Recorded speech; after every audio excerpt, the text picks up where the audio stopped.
Hello friends, ಎಲ್ಲರಿಗೂ ನಮಸ್ಕಾರ. Welcome to our channel.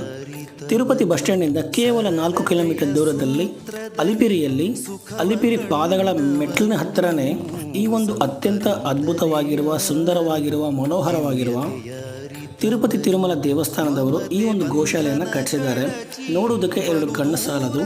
ಈ ಸಾರಿ ನೀವೇನಾದರೂ ತಿರುಪತಿಗೆ ಬಂದಾಗ ತಪ್ಪದೆ ನೀವು ಈ ಒಂದು ಗೋಶಾಲೆಯನ್ನು ಭೇಟಿ ಕೊಡಿ. ಈ ಒಂದು ಗೋಶಾಲೆಯಲ್ಲಿ ಪ್ರತಿನಿತ್ಯ ಗೋಸೇವೆ ನಡೆಯುತ್ತೆ. ಹಾಗೆ ಗೋವುಗಳಿಗೆ ತುಲಾಭಾರವನ್ನು ಕೂಡ ಮಾಡ್ತಾರೆ. ಅಷ್ಟೇ ಅಲ್ಲದೆ ನೀವು ಕೂಡ ಡೈರೆಕ್ಟಾಗಿ ಗೋವುಗಳಿಗೆ ಆಹಾರವನ್ನು ತಿನ್ನಿಸ್ಬೋದು. ಈ ಒಂದು ಗೋಸೇವೆಯನ್ನು ಮಾಡ್ಕೊಂಡ್ಮೇಲೆ ಕೃಷ್ಣನನ್ನು ಪ್ರಾರ್ಥಿಸಿದ ಮೇಲೆ ಅಲ್ಲೇ ಪಕ್ಕದಲ್ಲಿ ಶ್ರೀವಾರಿ ಪಾದಗಳು ಬರುತ್ತೆ. ಪಾದಗಳನ್ನು ತಲೆ ಮೇಲೆ ಇಟ್ಟುಕೊಂಡು ಪ್ರದಕ್ಷಿಣೆ ಹಾಕ್ಬೋದು. ಲಕ್ಷ್ಮೀನಾರಾಯಣ ಸ್ವಾಮಿಯ ದರ್ಶನ ಮಾಡಿಕೊಂಡು ನೀವು ತಿರುಪತಿ ಅಲಿಪಿರಿ ಮೆಟ್ಲ ಮಾರ್ಗದಿಂದ ತಿರುಮಲಕ್ಕೆ ಸೇರ್ಬೋದು.